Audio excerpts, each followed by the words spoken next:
voice. The first prayer of the canon is the Te Igitur. Before the priest begins the Te Igitur, he first joins his hands, separates, elevates, and rejoins them as he lifts his eyes to the cross, then bows profoundly over the altar and rests his joined hands on the edge. This entire gesture is made in silence. Only once he is bowed down does he begin the Te Igitur.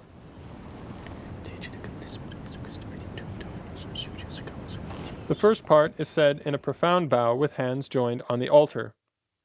After the phrase Supplices rogamus ac petimus, the priest separates his hands and kisses the altar.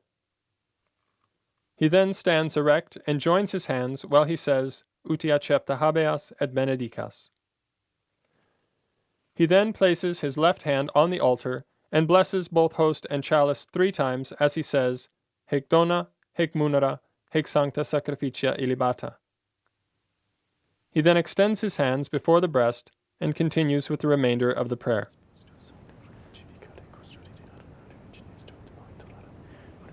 He makes a slight head bow towards the missal when he mentions the name of the Pope. When the name of the bishop is mentioned, it should always be the name of the local ordinary of the place where the priest is saying Mass. The next prayer of the canon is the memento for the living. At the words, Memento Domine famalorum tuarum, the priest joins his hands slowly as he elevates them just below his face and bows his head slightly. He does not pronounce the phrase en et en. He simply remembers those for whom he wishes to pray, either mentally or by mentioning them in the quiet voice. He spends a few moments in remembrance, and then separates his hands and holds them extended for the remainder of the prayer.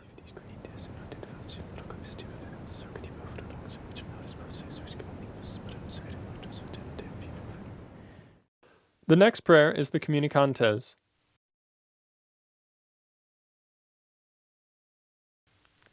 The Communicantes will vary depending on the season of the year. There is a special form used for Christmas, Epiphany, Easter, Ascension, and Pentecost. These special forms will usually be marked in the Missal on a separate page in the canon. For the remainder of the year, the regular form is used and never changes. The Communicantes is said with hands extended. The priest makes a medium head bow to the Missal at the name of Our Lady, and then a low head bow to the cross at the name of our Lord.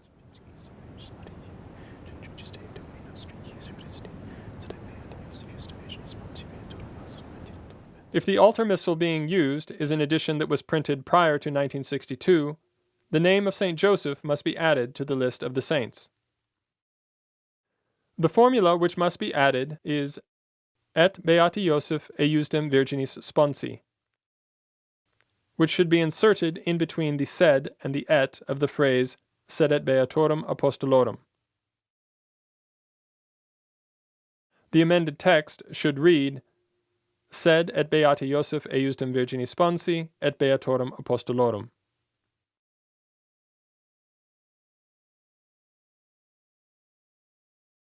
If it is the feast day of any of the saints listed, the priest makes a slight head bow to the missal at the mention of that particular saint. At the conclusion of the Communicantes, the priest joins his hands.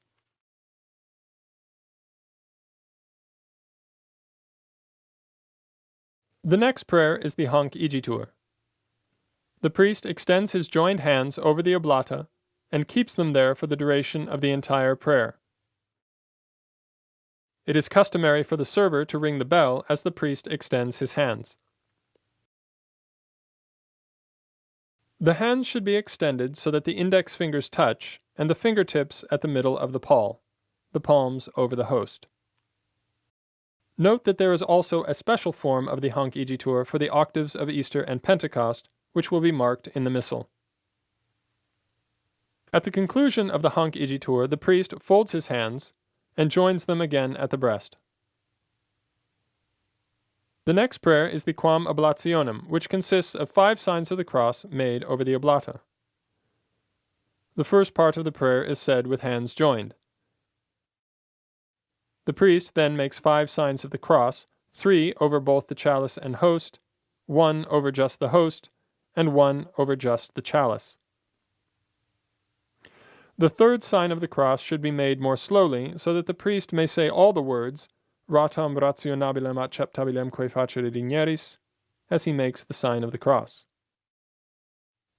He concludes the prayer by joining his hands and making a low head bow at the holy name.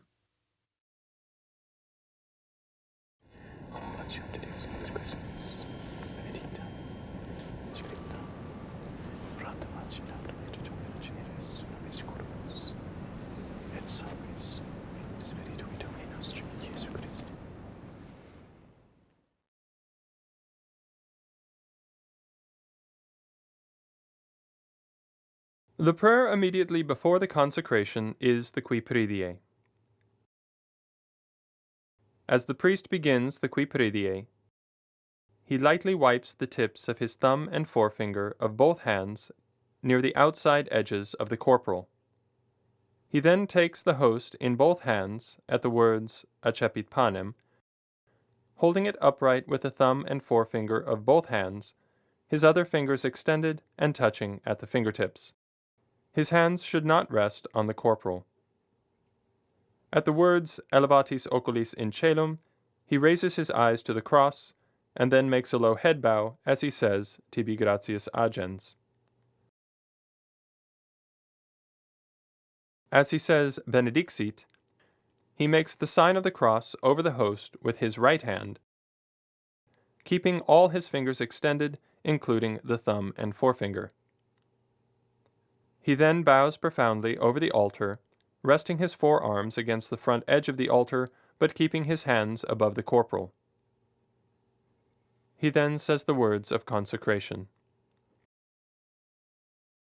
The rubrics direct that the words of consecration be pronounced attentively, with the greatest recollection and devotion, distinctly, so that the words are clearly enunciated and pronounced a little more slowly than the other words of the canon, but still continuously, without any pauses between words.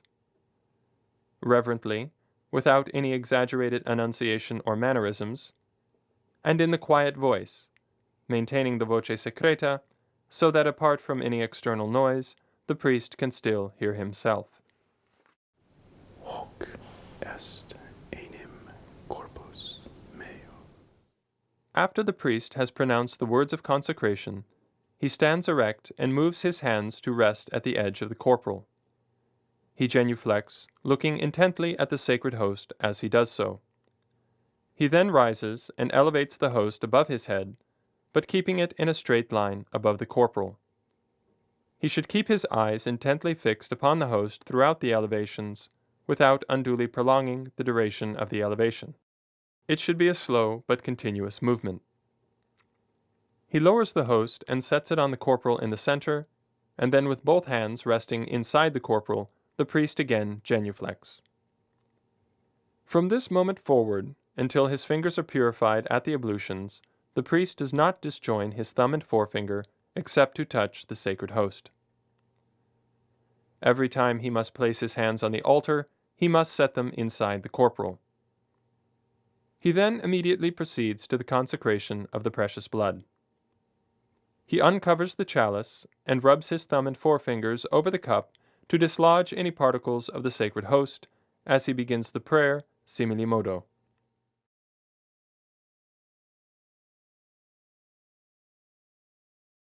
He takes the chalice at the stem with both hands, right over left, making sure to keep custody of the thumb and forefinger of each hand. He elevates the chalice slightly above the corporal as he says, Accipiens et hunc praeclarum calicem. He sets the chalice down and makes a low head bow at the words Tibi gratias agens. Keeping the left hand on the stem, he makes the sign of the cross over the chalice with the right hand as he says Benedixit. Then takes the chalice with both hands, lifts it off the corporal, and moves the left hand underneath the base, while keeping the right hand at the stem just beneath the cup as he finishes the prayer. He then bows profoundly over the altar with his forearms resting on the edge and says the words of consecration. Hic est enim calix sanguinis mei, novi et aeterni testamenti mysterium fidei, qui pro vobis et pro multis effundetur in remissionem peccatum. They should be pronounced in the same manner as the words of consecration for the host: attentively, distinctly, continuously, reverently, and quietly. Since these are the most important words of the Mass, it is best if the priest always reads them from the altar card, even though he may have them memorized.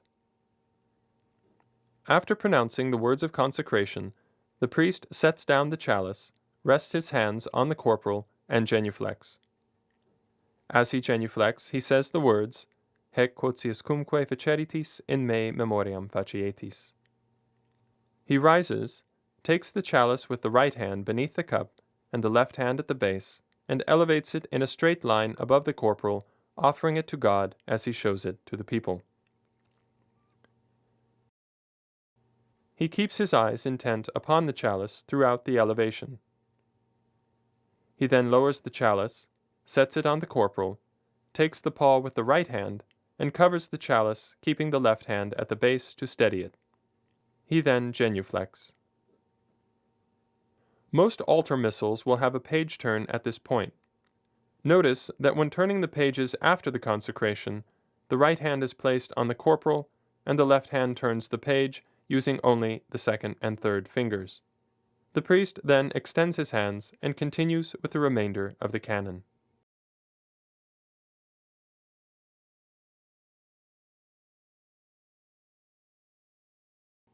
In the second half of the canon, the first prayer is the Unde et Memores. The first part is said with hands extended. At the phrase De tuis donis ac datis, the priest joins his hands momentarily, places his left hand on the corporal, and makes the sign of the cross 3 times over both the host and the chalice together, as he says, Hostiam puram, hostiam sanctam, hostiam immaculatam. Then once over the host, as he says, Panem sanctum vitae aeternae, and once over the chalice, Et calicem salutis perpetue. He then immediately extends his hands for the next prayer, Supraque propitio, which he says keeping the hands extended. The next prayer is the Supplices te rogamus.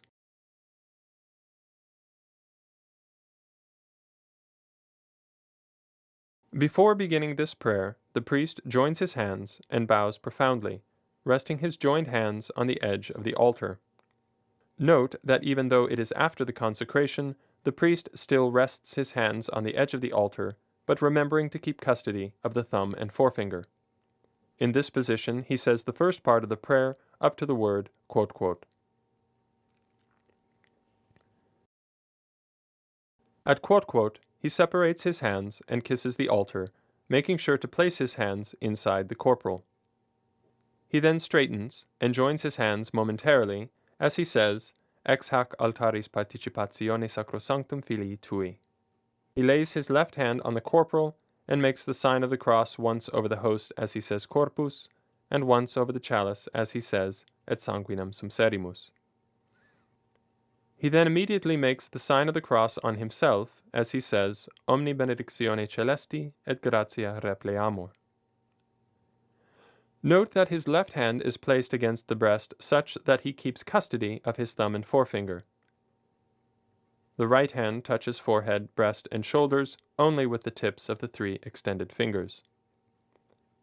He then joins his hands and says the conclusion of the prayer, Per eiundum Christum Dominum nostrum. He then makes the remembrance for the dead. He says the entire first part of the prayer from the word memento through to the words in somno pacis without any pauses. While he is saying these words, he slowly extends his hands straight across to the width of his shoulders, and then immediately joins and elevates them, raising them to the level of the face and bowing his head slightly. He then pauses and makes his remembrance, while looking intently at the sacred host.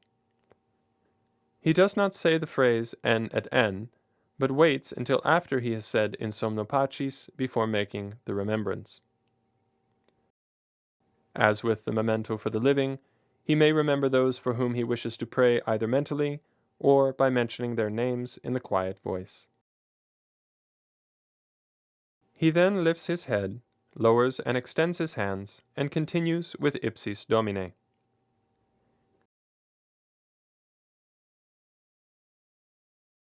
At the phrase Per eiundum Christum Dominum Nostrum, he joins his hands and makes a low head bow to the sacred host. This is the only time when the priest bows his head at a short conclusion which does not contain the holy name. The first three words of the next prayer, Nobis quoque peccatoribus, are the only three words of the canon which are spoken in the loud voice. The priest lays his left hand on the corporal and strikes his breast with the right hand as he says in the loud voice, Nobis quoque peccatoribus. He then immediately extends his hands and continues in the quiet voice. If the saint whose feast is being celebrated is mentioned in the list of saints, the priest makes a slight head bow to the missal when that name is mentioned. At the conclusion of the prayer, he joins his hands. The final part of the canon is the great doxology. The Per quem haec omnia begins with hands joined. The priest then lays the left hand on the corporal and makes the sign of the cross 3 times over both the host and the chalice as he says, Sanctificas, vivificas, benedicis et prestas nobis. He then places his left hand at the base of the chalice, uncovers it with the right hand, and genuflects. He takes the host in his right hand, holding it at the edge.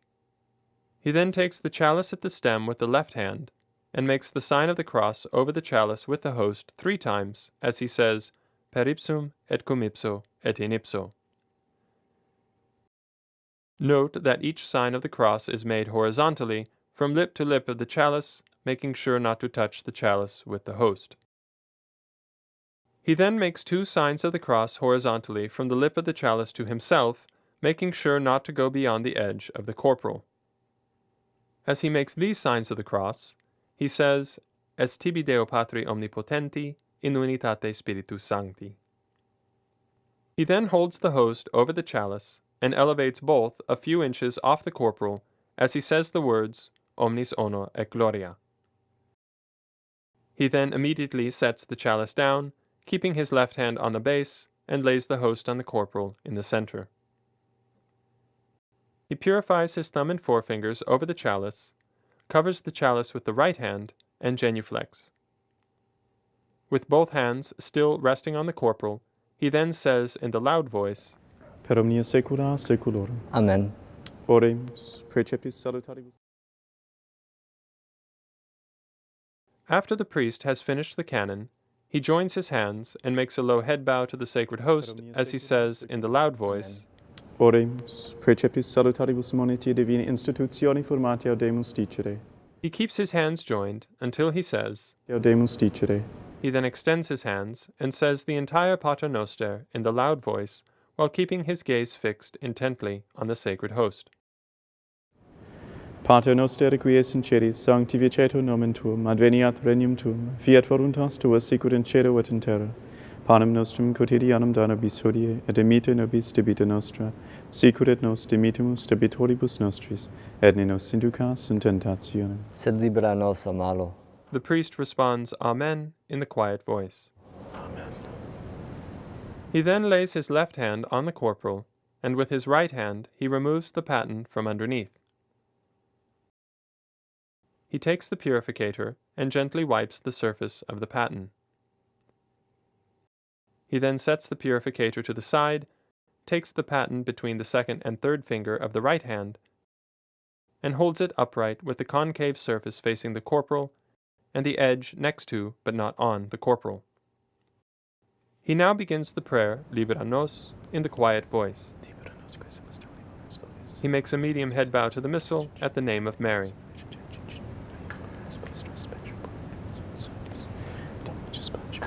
At the words Da propitius pacem in diebus nostris, he makes the sign of the cross on himself with the paten. The left hand is placed against the breast, while the right hand touches the edge of the paten to the forehead, breast, left, and right shoulders. He then immediately kisses the top edge of the paten, and as he says the remaining words of the prayer, he places his left hand on the corporal and with the right hand slides the paten underneath the host. He then sets the paten on the corporal, uncovers the chalice, and genuflects.